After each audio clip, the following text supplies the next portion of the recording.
여러분 반갑습니다. 요한복음 말씀 묵상 시간입니다. 우리가 예수님과 온전히 연대하여서 오직 예수님을 올바르게 따라갈 수 있기를 간절히 소망합니다. 예수님 안에 있어야만 생명의 열매를 받아먹을 수 있습니다. 여러분, 예수님과 온전한 연합이 요한복음 15장에 나타나 있습니다. 요한복음 15장 나중에 살펴볼 본문인데 예수님은 포도나무 비유를 드십니다. 그래서 가지가 포도나무에 붙어 있어야만 열매를 맺을 수 있다라고 말씀을 하십니다.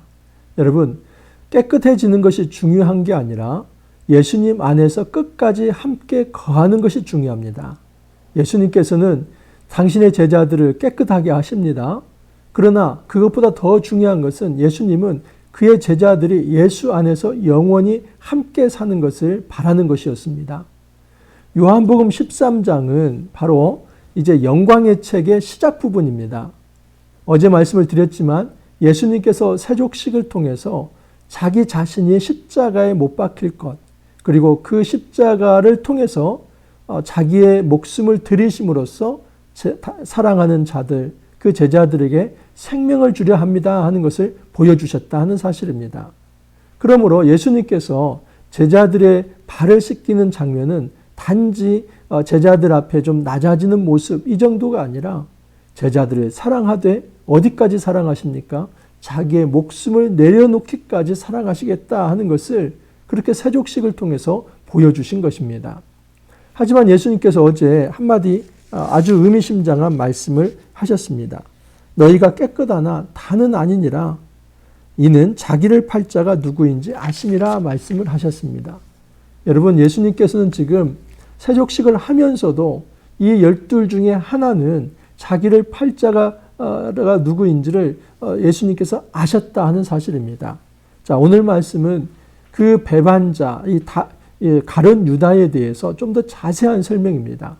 예수님은 그에게 회개의 기회를 주었지만 가룟 유다는 끝까지 거부하면서 밤의 세계로 나아갔다는 것으로 이제 오늘 본문이 마무리가 됩니다.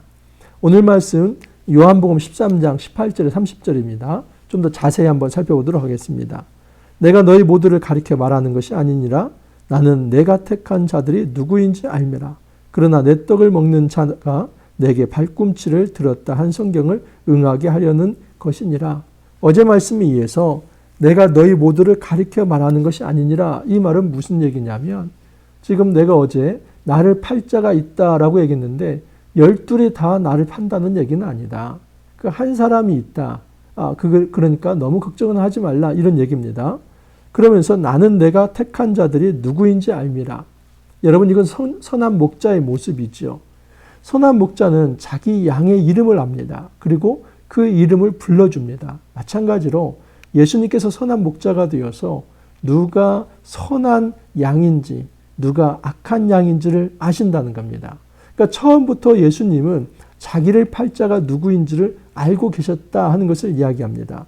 내 떡을 먹는 자가 내게 발꿈치를 들었다 성경을 응하게 하려는 것이라. 여기 이 성경은 시편 41편 9절 말씀입니다.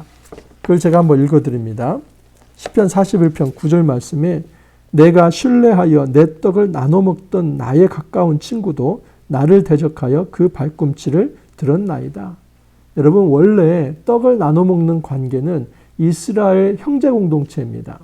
그래서 절대 이스라엘 백성은 이방인과 식사하지 않습니다. 이 이방인들이 주로 이제 돼지고기를 먹고 부정한 음식을 먹기 때문에 이방인들과 식사를 같이 하지 않습니다.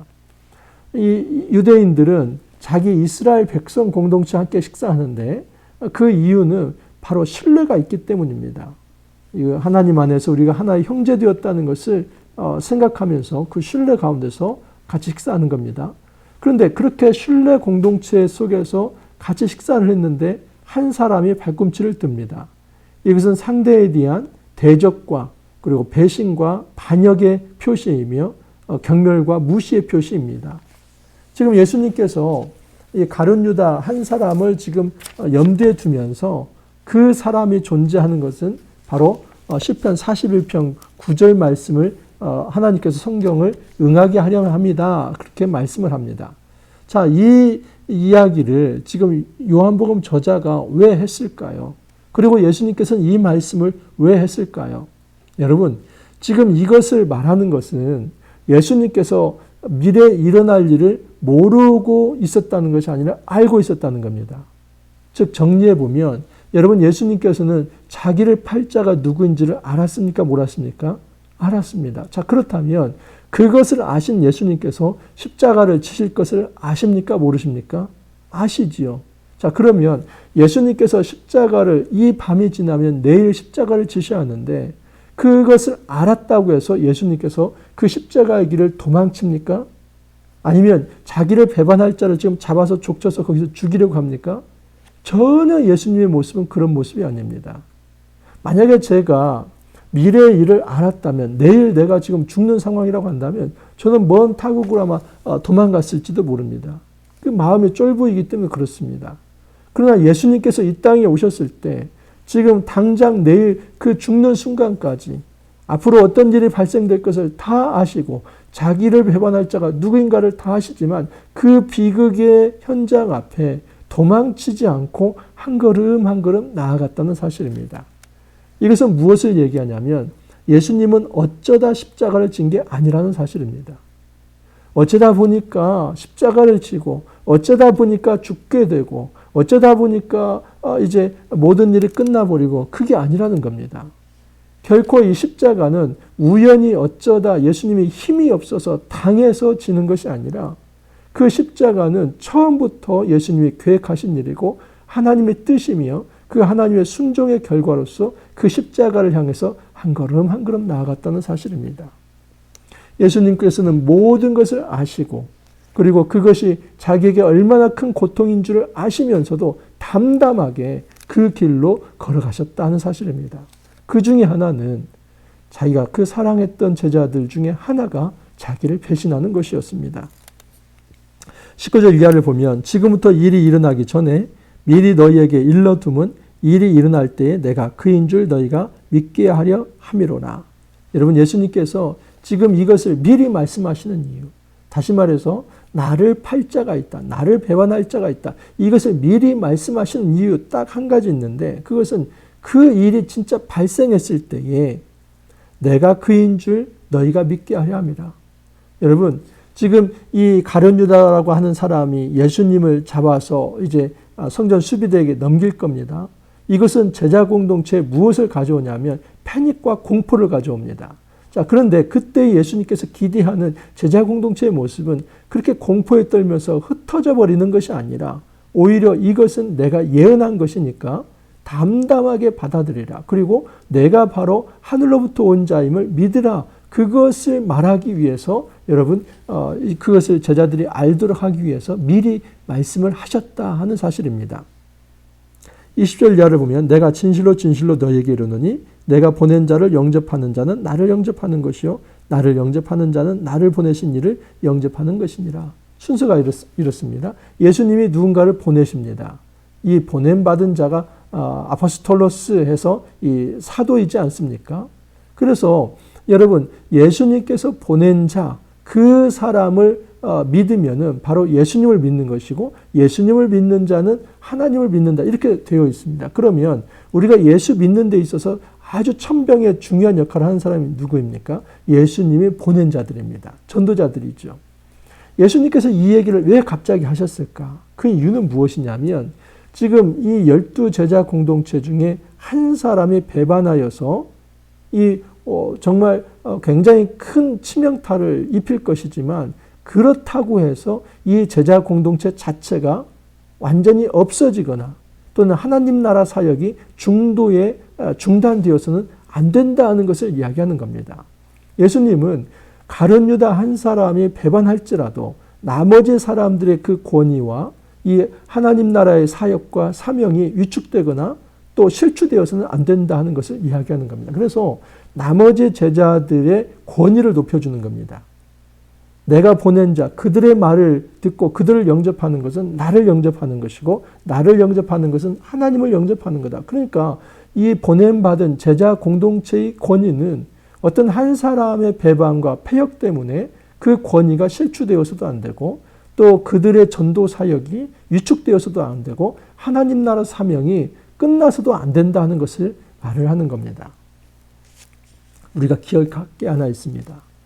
여러분, 이 땅에서 배신과 배반은 역사 이래로 있어 왔습니다. 하나님 나라 공동체 안에 배신과 배역과 이 하나님을 떠나는 일은 역사 이래로 있어 왔습니다. 근데 중요한 사실은 그렇게 배신자들과 배반자들이 있다고 해서 그의 공동체가 끝나는 것이 아닙니다. 또 하나님 나라가 무너지는 것도 아닙니다. 주님께서 말씀하시는 건 뭐냐면 이 가룟 유다의 한 사람에 의해서 내가 죽는 거 맞다. 여러분 이제까지 이 제자 공동체가 예수님을 따라왔다면 바라보는 대상이 죽는 것은 얼마나 심각한 일입니까? 하지만 이 세상이 무너지는 듯한 이 일이지만 이 일로 인해서 너희들이 흔들려서는 안 된다. 바로 내가 흔들리지 않을 것이고 내가 보는 자들이 흔들려져도 안 될 것이다. 그것을 이제 말씀하시기 위해서 이 제자 공동체를 굳건히 하기 위해서 미리 예수님께서는 자기가 누구에 의해서 배신을 당할 것인가 그것까지도 말씀을 하신 것입니다. 예수님께서 이 말씀을 하시고 심령이 괴로워 증언하여 이르시되 내가 진실로 너희에게 이르노니 너희 중 하나가 나를 팔리라 말씀을 합니다. 제자들이 서로 보면서 누구에게 대하여 말씀하시는지 의심했습니다. 예수의 제자 중 하나 곧 그가 사랑하는 자가 예수의 품에 의지하여 누웠다 그럽니다. 이거 좀 이상한 어떤 장면이죠. 어떻게 그냥 또 예수님이 사랑하시는 자가 있고 또 예수의 품에 의지하여 누웠다 이렇게 하는데 여러분 여기 예수가 사랑하시는 자는 지금 이 요한복음을 기록한 요한복음의 저자가 자기를 그렇게 사도 요한이다, 내가 요한이다 이렇게 드러내지 않고 자기를 표현할 때는 이렇게 예수님이 사랑하시는 자로 그렇게 이제 애둘러서 표현을 한 겁니다. 그러니까 여기 그가 사랑하시는 자는 이 요한복음을 기록한 사도 요한을 의미합니다. 근데 그가 예수의 품에 의지하여 누웠다라고 얘기를 합니다. 여러분, 이것은 어떤 이 문화적 배경이냐면 우리 최후의 만찬 이 명화를 보면 다 식탁에 앉아 있죠. 근데 그것은 고증이 잘못된 겁니다. 그 당시에 그렇게 식탁 문화가 아니고 어떤 이 식사를 할 때는 다 비스듬히 기대어서 이렇게 누웠습니다. 여러분 그냥 제가 어떻게 여기에 보여드릴 수는 없는데 방바닥에 왼팔로 하고 이렇게 기대어서 눕습니다. 이게 식탁에 기대는 게 아니라 바닥에 기대어서 눕습니다. 왼팔로 기대고 그리고 이 쿠션 같은 것을 여기 대고 그리고 오른손으로 떡을 이렇게 갖다가 먹습니다. 그러면 이렇게 둥글게 되기 때문에 상석이 어디냐면 그 주인의 오른쪽에 있는 자리 그게 상석입니다. 아마도 예수님의 사랑하시는 제자 이 요한은 예수님의 오른쪽에 있었던 겁니다. 그러면 예수님께서 이렇게 기대고 있기 때문에 요한도 이렇게 기대고 있다면 자연히 요한의 방향은 예수님의 이 품 안에 있는 그런 모습처럼 보이는 것입니다. 여러분 이런 배경인데 정말 이 말씀을 가지고 예수님이 무슨 동성애자였다. 예수님이 사랑하시는 자와 동성애자였다, 게이였다. 이런 말을 하는 정말 입에 담기도 부끄러운 그런 식의 성경 해석을 하는 경우도 있습니다. 절대 여러분 그런 성경 해석은 아예 그냥 귀를 씻어버리십시오. 그냥 이것은 여러분 그 당시의 문화만을 보면은 너무나 자연스럽게 이해할 수 있는 겁니다. 이런 식탁 문화가 아니라 누워서 왼쪽으로 좀 기대어 가지고 그렇게 식사를 하는 겁니다. 과학적으로도 여러분 왼쪽으로 기대는 것이 굉장히 과학적입니다. 왜냐하면 위 방향이 그렇게 되어 있기 때문에 오른쪽으로 기대면 여러분 역류성 식도염에 걸릴 수밖에 없습니다. 여러분 이런 상황 속에서 이제 시몬 베드로가 머리짓을 하면서 사도 요한에게 머리짓을 하면서 누가 배반하는지 한번 네가 가까이 있으니까 물어봐 이제 이렇게 한 겁니다. 자, 그가 예수의 가슴에 그대로 의지하여 말하되 주여 누구니까 이렇게 물어봤습니다. 예수께서 대답하시되 내가 떡 한 조각을 적셔다 주는 자가 그니라 하시고 곧 한 조각을 적셔서 가룟 시몬의 아들 유다에게 주시니 여러분 지금 예수님께서 뭐라고 대답하냐면 내가 떡 한 조각을 가져다 주는 자, 그 사람이 바로 나를 팔자다, 바로 그다라고 하면서 곧 한 조각을 적셔서 시몬의 아들 이 가룟 유다에게 그걸 줬다고 합니다. 근데 우리가 이런 생각을 하죠. 아니 그 정도로 이렇게 노골적으로 예수님께서 말씀하시고 그 말씀한 대로 떡 한 조각을 갖다 줬다면 다 가룟 유다인 줄 알 텐데 왜 제자들은 가만히 있었나? 그리고 뒤에 보면은 이 가룟 유다가 예수님을 팔 거라는 것을 그 누구도 지금 모르고 있죠. 이거 이상하게 생각되지 않습니까? 자, 그런데 한 가지 중요한 게 있습니다. 26절에 보면은 예수께서 대답하시되 내가 떡 한 조각을 적셔다 주는 자가 그니라 하시고 곧 한 조각을 적셔서 하는데 여러분 개역 성경에 곧이라고 이렇게 표현되는 것이 헬라어 원문은 없습니다. 그러니까 내가 떡 한 조각을 적셔다 주는 자가 그니라 하시고 한 조각을 적셔서 가룟 시몬의 아들 유다에게 주었습니다. 곧이라는 말이 없습니다. 그 얘기는 뭐냐면 예수님께서 떡을 가져다 주신 분이 아마도 가룟 유다뿐만 아니라 다른 이들도 많이 있었을 것입니다.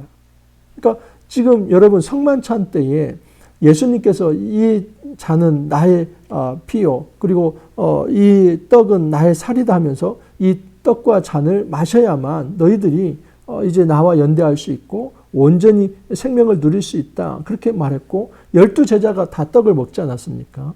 그렇기 때문에 지금 예수님께서는 포괄적으로 내가 주는 이 떡을 먹는 자가 나를 팔 것이다 얘기했지만은 사실은 그 떡을 받아 먹은 자는 다 12제자 다 있었기 때문에 거기에서 누구를 특정할 수 있는 상황이 아닙니다. 이 곧이라는 말이 빠져야만 합니다. 그래서 행간에는 예수님은 다른 제자들에게도 떡을 줬다 말할 수 있습니다. 중요한 것은 뭐냐면 여러분 지금 예수님께서 이 말씀을 하시고 가룟 유다에게 줬을 때는 가룟 유다, 다른 11제자는 모르지만 이 가룟 유다는 이미 탐심이 있었고 또 이제 예수님을 팔 생각을 가지고 있었기 때문에 그는 그 시간에 그 떡을 받았을 때에 양심의 가책이 분명히 있었을 거라는 겁니다. 예수님은 이것을 의도한 겁니다.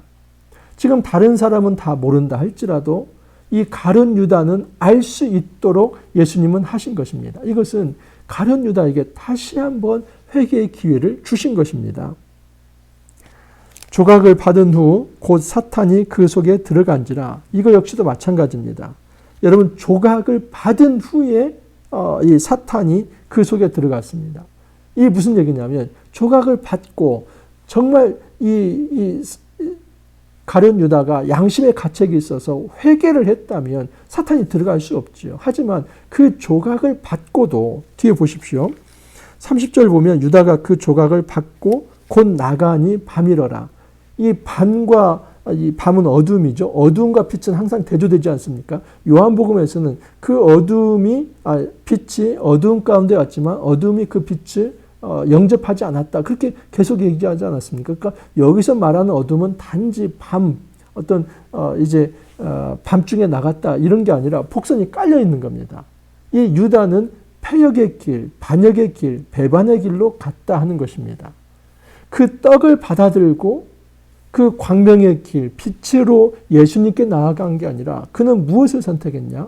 그 예수님이 주시는 살, 예수님의 그 생명의 떡을 받고도 그는 이제 어둠의 길, 사탄의 길, 그 길로 나아갔다는 것입니다. 그렇기 때문에 그의 마음에 사탄이 들어간 것이지. 여러분, 지금 이 가룟 유다에게 어떤 탐욕과 욕심이 없는데 사탄이 들어가는 건 아닙니다. 그러므로 여러분 이 가룟 유다는 자신이 자기의 죄에 대해서 책임을 져야만 합니다. 물론 사탄은 가룟 유다를 활용하고 사용했습니다. 하지만 그 이전에 이 가룟 유다에 있는 자기의 욕심이 있기 때문에 그것은 자기가 책임질 문제다 하는 것입니다. 우리가 어떤 배신을 하고 배반을 할 때 어쩔 수 없었습니다. 내가 그런 것이 아니라 나를 조종하는 사탄이 그랬습니다. 아니요, 그렇지 않습니다. 그 사탄도 그 마음에 탐욕이 있는 자를 움직이고 조종한다는 사실입니다. 그러므로 우리가 기도해야 할 것은 뭐냐면 우리도 사탄의 시험을 받을 수 있습니다. 그렇기 때문에 하나님 앞에 주님 저의 이 탐욕을 제거해 주십시오. 저의 이 잘못된 욕망들을 제거해 주십시오. 하나님 없이 살고자 하는 마음, 또 예수님을 배신하고자 하는 마음, 내 뜻대로 제멋대로 하나님을 떠나서 독립하고자 하는 마음, 이것들 주님 죽여주십시오. 날마다 성령으로 통치를 받으며 기도해야만 합니다. 그렇지 않으면 사탄은 우리의 욕심의 자리에 들어와서 그 죄를 장성케 해서 결국 사막의 길, 이 밤의 길로 나아가게 할 수밖에 없다는 사실입니다. 이 말씀을 예수님께서 이렇게 얘기합니다. 조각을 받은 후 사탄이 그 속에 들어간지라 이에 예수께서 유다에게 이르시되 내가 하는 일을 속히 하라. 근데 이 말을 이 다른 제자들은 알지 못하고 아마 이제 명절이 다가오니까 뭐 어디 가서 뭘 좀 사오라, 또는 가난한 자에게 뭘 좀 갖다 줘라.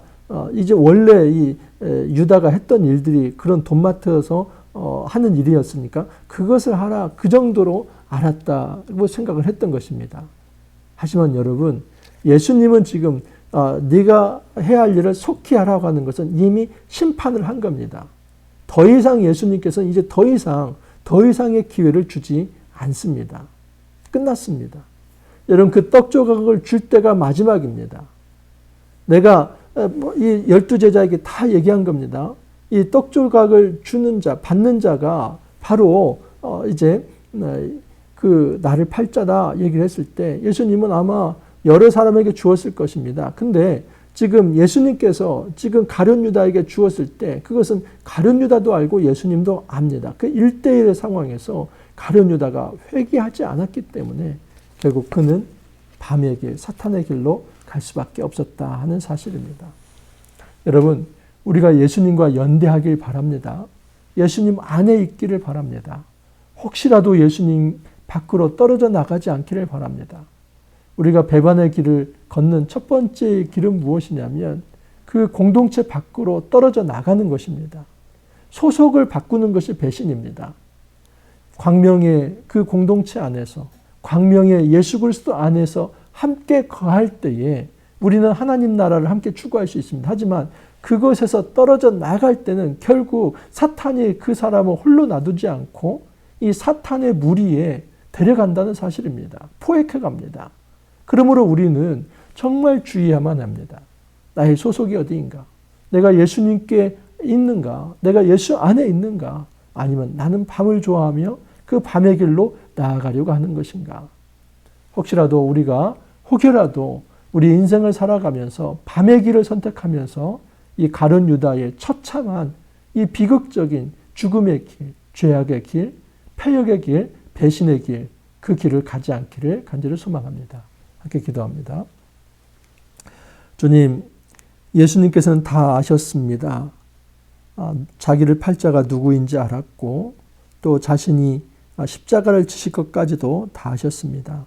아심에도 불구하고 담대히 그 길을 나아갔으며 마지막까지 그의 제자들을 사랑하시되 가룟 유다에게도 끝까지 회개의 기회를 주었습니다. 하지만 가룟 유다는 주님 앞에 회개하지 않고 밤의 길, 자기의 길로 나아갔습니다. 주님, 이 말씀을 무겁게 받아들이며 우리 역시도 우리 마음에 어떤 탐욕이 있을 때에 우리가 그 탐욕으로 밤의 길을 선택하지 않기를 간절히 소망합니다. 늘 성령께서 지켜주시고 말씀으로 저희들을 통치하여 주셔서 우리가 사단의 품에 의지하지 않고 오직 예수님의 품에 의지하여서 말씀의 통치를 받으며 성령 충만한 그 거룩의 길, 광명의 길, 빛의 길로 나아갈 수 있도록 주님 축복하여 주옵소서.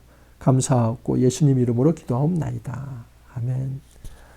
이제 오늘 수요일이고 내일 목요일입니다. 내일까지 해서 요한복음 13장이 마무리가 되고 이제 2월 요한복음 말씀은 여기서 마무리가 됩니다. 저는 내일까지 요한복음 묵상 해설을 하고 잠시 쉬었다가 이제 3월 1일 레위기로 다시 만나뵐 예정입니다. 어제 제가 광고를 드렸던 것처럼 2월 26일 날 레위기 세미나를 합니다. 그 광고는 어제 영상을 좀 앞부분에 포스터를 띄워놨으니까 한번 좀 살펴보시면서 레위기 말씀을 듣기를 원하시는 분은 성경 세미나에 여러분들이 등록해 주시기를 바랍니다. 그분들에게 이제 유튜브 URL을 주소를 보내드려서 함께 참석할 수 있도록 그렇게 돕도록 하겠습니다. 오늘 하루도 여러분 잘 생활하시고 또 내일 찾아뵙도록 하겠습니다. 감사합니다.